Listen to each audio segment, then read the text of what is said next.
যেখান থেকে দেখছি সবাইকে অনেক অনেক শুভেচ্ছা জানিয়ে শুরু করছে আমার আরেকটি নতুন ব্লগ। আমার খুব ঠান্ডা লেগেছে, গলার ভয়েসটা ঠিক না, তাই এতদিন ভিডিও আপলোড দিতে পারি নাই। তো ভাবলাম আজকে একটু ট্রাই করি। এখনও ঠিকমতো আমি বাংলাদেশ আসার পর থেকে সুস্থ হতে পারি নাই, আমার প্রচুর ঠান্ডা লেগে আছে। তারপরেও ভাবলাম না একটু ভিডিও করি, কারণ ঈদে আমাদের দিনটা কেমন কাটলো সেগুলো নিয়ে একটু ভিডিও করি। তো এই তো ঈদের আগের দিন, ঈদ মানে আনন্দ, আর ঈদ মানে ঘুরে বেড়ানো। তো ছোটোকালে আমরা এটাই জানতাম।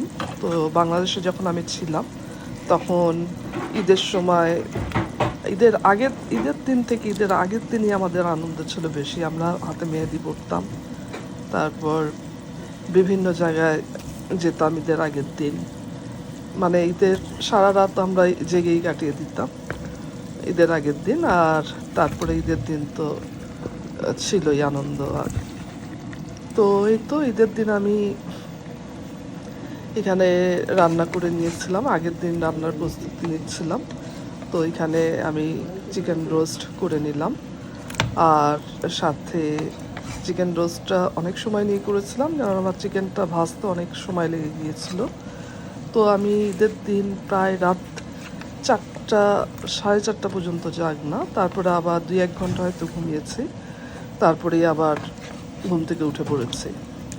তো উঠে আবার আমি রান্নার কাজে লেগে গিয়েছিলাম। তো এই তো আমি এখানে একটা ভেজিটেবল করে নিয়েছি, আর এই ভেজিটেবলটা সবসময় আমরা করি।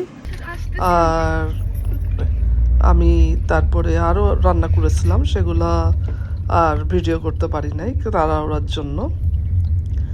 আর তারপরে সকালবেলা একটু রেডি হলাম, রেডি হয়ে বের হয়ে গেলাম আমার ফ্রেন্ডের বাসায়। তারপরে এখানে আমাদের বাসায় সব গেস্ট ছিল।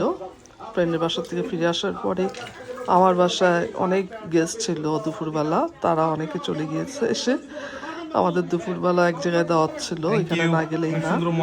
তো এই রাত্রেবেলা আবার আমরা সবাই একসাথে আমার বাসায় খাওয়া দাওয়া করছিলাম, একটু ঈদের আনন্দ করছিলাম। তারপরে দুপুরবেলা চলে গিয়েছিলাম আমার ফ্রেন্ডের বাসায়, সেখানেও আমরা অনেক আনন্দ করলাম। ও বলছিল 2 মিনিটের জন্য হলেও আসো।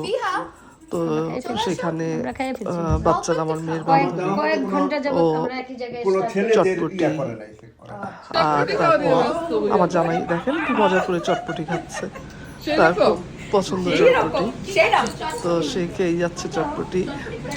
তারপরে তো বাচ্চারা ওরা চা বানাচ্ছিল, বা ওরা খুব আনন্দ করছিল।